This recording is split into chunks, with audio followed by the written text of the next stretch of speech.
playing cat and mouse now that you got the cheese. And you acting like you looking for values. Now please, the first thing on your list has gotta be double D's. Get up, boy, go ahead, get it up. Get up, boy, go ahead, get it up. Get up, boy, go ahead, get it up. Get up, boy, go ahead, get up. I ain't saying you're a hypocrite, but check the kind of chicks that you're rolling with.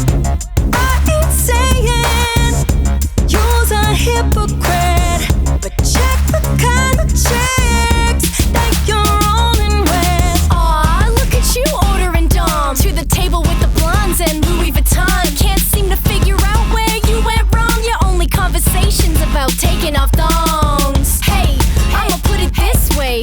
If you really cared what a woman has to say, maybe you'd experience a little bit of intellect. But let's be real, you're just trying to get your dick wet. I ain't saying you're a hypocrite, but check the kind of chicks that you're rolling with. I ain't saying you're a hypocrite, but check the kind of chicks that you're rolling with. Now I ain't seen you's a hypocrite, you got needs. I see you playing cat and mouse now that you got the cheese. And you acting like you looking for values. Now please, the first thing on your list has gotta be double D's. Get up, boy, go ahead, get it up. Get up, boy, go ahead, get it up. Get up, boy, go ahead, get it up. Get up, boy, go ahead, get up.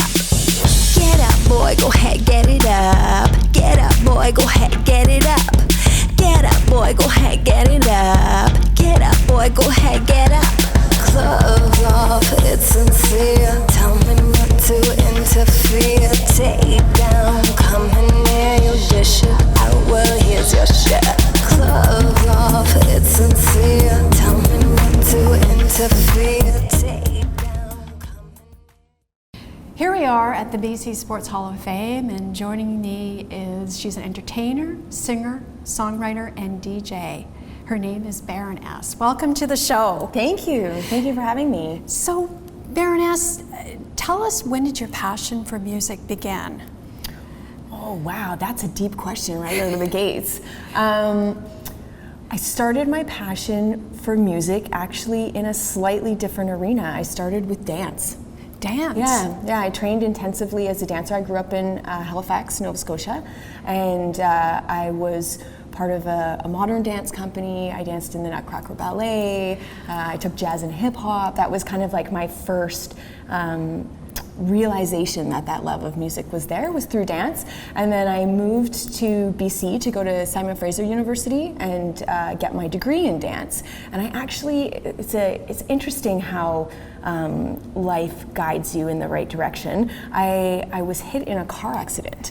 And I tore my left hip capsule. I had whiplash, and at that time they actually told me I would never dance again, and I was super depressed and went through kind of a dark stage, but I found music in it. I needed an outlet for this creativity and this passion for music, and then I started taking voice lessons, and I started playing with writing music, and I ended up going back in. I think a lot of times when doctors tell people that kind of news, it's like they tell you the worst case scenario, but then it's often up to you what is possible. So I knew that I was passionate about movement as well. So I went and did like a whole bunch of massage therapy and chiropractic and rehabilitated myself. Now, could I dance 8 hours a day and be in a company again? I don't know that my body could handle that, but it's okay because it led me to music, and I feel like music is my ultimate passion. Right, and what music did you listen to while you were, in recovery? Ooh, that's a good question too. I think, to be real about when I was in recovery, I think it was probably a lot of like pretty dark music, because sometimes I think that's what you need to heal yourself when you're going through something. You find those like sad songs that you just relate to, and you slowly kind of crawl your way out of that dark space with just being with it for a bit first, and then finding a way out from there. But like mostly I would say I have a love of quality pop. But I would say through DJing, I've been DJing about the past 5 or 6 years now, and that's shifted to house music. I really love house. I mean, I love a lot of, I think the cool thing about music is you can even not be into a genre, but a song that's really good will resonate with someone. Like even say, like I don't like country's not my bag, but if there's like a really good country song, even like Old Town Road, I know that's a crossover, but it went up the charts. It creates an accessibility for people who aren't into that genre normally. Yeah, so how did you become a DJ? How did that start? It's an interesting, it's interesting to me that it took me so long to figure out that I wanted to DJ. I was really working the singer-songwriter aspect of my career, and it's just really hard to make music, original music, and make money out of the gates. I think it's interesting because I think a lot of independent artists don't think about like, oh, I'm going to be a musician. You are setting up a business. If I was going to go open a 7-Eleven franchise, I would need to go to the bank and get a loan of $100,000+ probably to do that, something like that, And I think a lot of artists don't think about their career like that. They think that it's like I could just record some videos and put them up on YouTube. That's how Justin Bieber did it, and away we go. But really, there's a substantial overhead, and there's a lot of planning, and even the stories like the Justin Bieber, where it's kind of romanticized and made to look easy.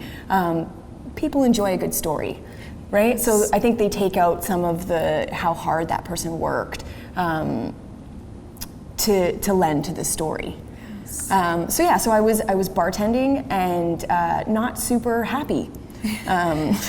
Doing this other job, and also I was screaming over the music every night to communicate to people, and I felt like it was working against what I was really trying to do, which is be a singer-songwriter.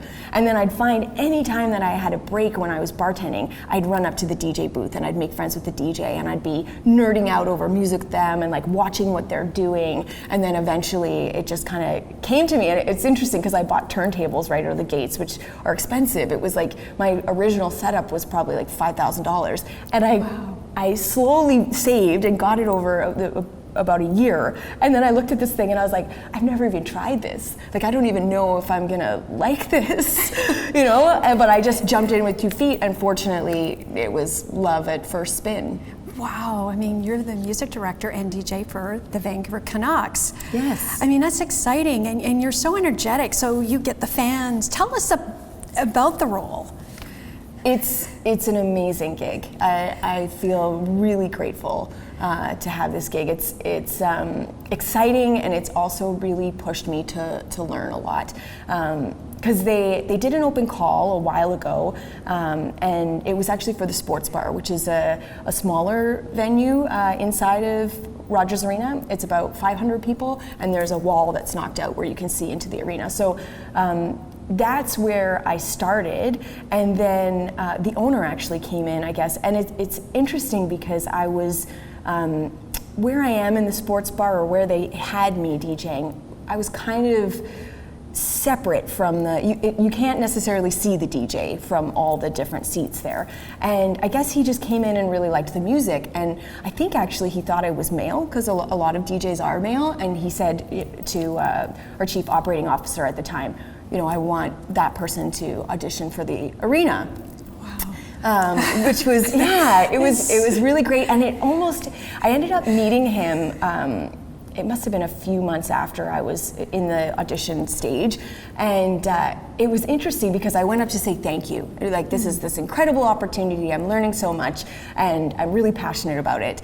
And and it was at another event, and I was like, oh, they pulled me here tonight from Rogers Arena. I was supposed to be playing before the Drake concert, and it was the opening of Eliza, which is a steakhouse in Yaletown, and I was like, oh, they pulled me here from Rogers Arena, and he looked at me and he's like, you work at Rogers Arena? And I think some other people might have thought that was like insulting in a way, that like he didn't know who I was, but at that point I wasn't visible yet, and it actually was like such a compliment to me. It was almost like my own personal like The Voice show moment, where I think every artist, like no matter who you are, appreciates being, I guess, judged, because we're all judged, by your art. You know what I mean? It's nice to actually just have like the rest of you removed and just be able to stand on your artistic merits.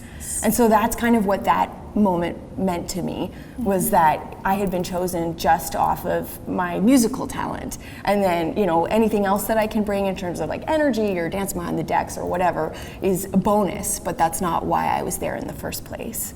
Wow, I mean, you're multi-talented, and your dance background, do you think it helped where you are, your music, DJing, and because you know, when I go to a Canuck game, it's so energetic, and how does it make you feel when the fans are all pumped? Like, it's absolutely electric. Like, there are times where I go home and I just can't sleep afterwards. Yeah. It's like I drank 7 cups of coffee, you know? Yes, for sure. It's like a drug all on its own. Yeah, and I think too, the way, like, it's amazing that how the internet is now and how people connect online, but there really is no substitution for that connection with people in real life.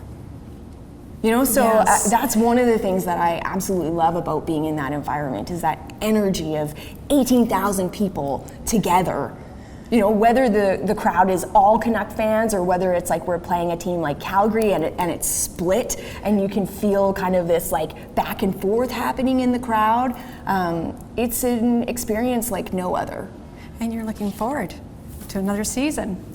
Absolutely, absolutely. Can't wait. Yeah, and hopefully, like, last season was my first season being the DJ, and then partway through they also asked me if I would be their music director as well. So I'm hoping this season, in terms of my experience, that it just won't be as steep of a learning curve.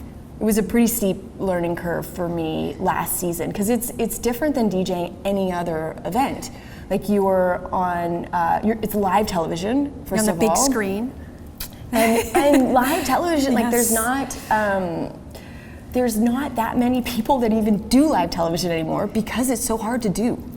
Yes, but you do it, and so well. But tell us about Rihanna, the anti-tour. How was that? Yeah, that was the gig I had right before the Canucks. So I did 2.5 months on the anti-world tour. And that was an incredible experience. I did the east coast of the States and then across Canada. They have her team split into, not everybody does the whole leg of the tour because it's just so exhausting. I think I came home from that tour and I slept for about a week. Well, how do you prepare for something like that?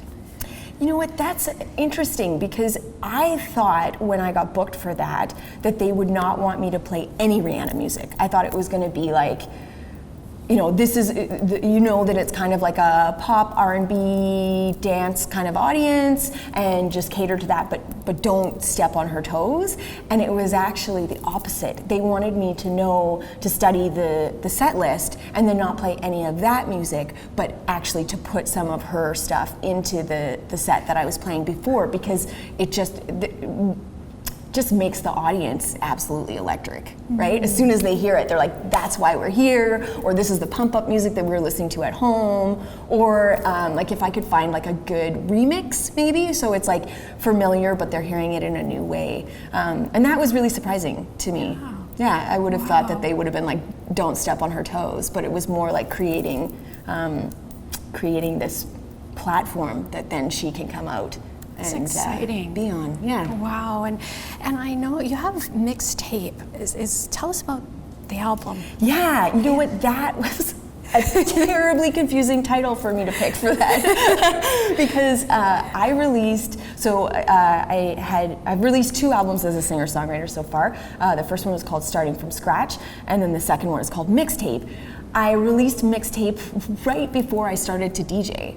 So I find it's confusing now, because a mixtape is something in DJ culture, and it's something else in singer-songwriter land. You know, a lot of hip-hop acts specifically do mixtapes where they'll take somebody else's beat that's been really successful and then they'll rap on top of it. So that was kind of what I was going for in calling it that. There were a couple covers, we call them original covers because we redid the instrumentation in a new style. But yeah, and then I started to DJ and I'm like, I wish I hadn't called it that because it's so confusing now what that body of work is. But it was an EP. It was only 6 songs, and 3 of them are originals and 3 are what I would call original covers. So we did an electronic cover of Bad Things by Jace Everett, which actually is a country song. So we did kind of like an electronic, like could be in the club kind of version, and the hook in that is like, I want to do bad things with you, which I think is a great, it's interesting to spin it. The original vocalist was male, so it's interesting to spin it from a female perspective, and I think that's a great kind of cheeky message to have in the club. And then we also did a response to Kanye West's Gold Digger. It's called Hypocrite. Hypocrite. Because I was bartending at the time that song was really big, and I didn't like in his message, like he's calling women shallow and saying they're into him for shallow reasons, but he was taking no responsibility for the fact that he was choosing those women to be in those roles in his life. And so, yeah, so my response is kind of just like, you know, you're calling these women out, but you chose them, you know, and where's your responsibility? And there are other women out there that would be into you for deeper reasons if maybe you were into them for deeper reasons. Interesting. So, well, Barron S, what was the feedback been like so far? Good. I mean, that was about 5 years ago, so now I'm working on house tracks, and I'm feeling like when I listen to that music, it sounds pop to me, which is great. I still enjoy pop, but I'm just taking a new approach to the way that I'm creating music, so it just sounds dated to me. In the fall, we're planning on releasing a single and then some more in the spring. So I'm really excited for the new music to drop. It's interesting as an artist, defining who you are and then redefining who you are. You come back and you're like, wait a second, this isn't me anymore. You know, you can still be proud of what you did, but I think maybe even if you didn't feel that way about your former work, that maybe you're not working hard enough. And what do you want people to get from your music? You have a lot of good questions. What do I want people to get from my music? I have a context for my work in music, and that is connect, inspire, have fun. And so I measure when people offer me opportunities, I measure it against, you know, this is what I'm really up to. Does this allow me the opportunity to connect with people, or for people in the crowd to connect with each other? Or is this inspiring to me? Or do I think that this might inspire other people to be true to themselves? And have fun is pretty obvious, you know? That's awesome. And do you have a favorite place you like to write? I just did a songwriting trip to Victoria, and it was pretty magical. I think I saw a documentary a while ago with Feist in it, and she had the budget to basically go and hire all these musicians that she liked working with and take them to a house in the middle of nowhere. And I think they were there for like a month or 2, and they just would jam, and they try different like ideas for recording. Maybe they'd go out on the back patio and perform it outside and mic outside so they could get like the crickets in the background. So yeah, that sounds just like an incredible process to me, and that's kind of always been a dream of mine, is being able to, you know, go and pick a bunch of musicians that inspire me and take them away from all of the responsibilities of their daily life, and like, let's just get creative and let's get silly and let's. I loved in the Bohemian Rhapsody movie where Freddie Mercury is like, we're being too normal. Like, we gotta get weird. Like, let's throw a bunch of change on the drums and drum on it and see how that sounds. I feel like sometimes some of that kind of creativity, it doesn't come to you when you're in like your daily grind. You have to like turn off your phone and like not have an internet signal. Yes, unplug. Absolutely. You know, and so what is next for you? What is next for me? Well, we're a week away from the preseason today. Yes. And that's pretty exciting. There's a fair amount of preparing that I have to do. All of the songs, I think a lot of people don't realize this for Canucks. Every song I play about 100 songs a game. 100 songs a game? And every song I play, I have to edit in advance. It goes into, especially if it's getting played like when the whistle is blown, it goes into this system where the songs are organized in grids, because in my regular setup, I'd have to like type the song name and then load it onto the deck. I don't even have time to do that in hockey. Those like precious seconds would seem forever without the music on. So it's this system of grids, and I edit all of the songs in advance to be like, I want it to drop right at the chorus. And then maybe that song has an awesome bridge, so I want it to go right to the bridge after that. Or then I need an outro in case it's a delay and it's going to be longer. So every piece of music you hear when you're in Rogers Arena, I've custom designed to hopefully fit that moment. Wow, that's really interesting. So for more information, where can they follow? Or where we can see you? I'd love to see you guys on Instagram. My Yes. Instagram is @Barron S Music, and it's spelled BARRONS and then music.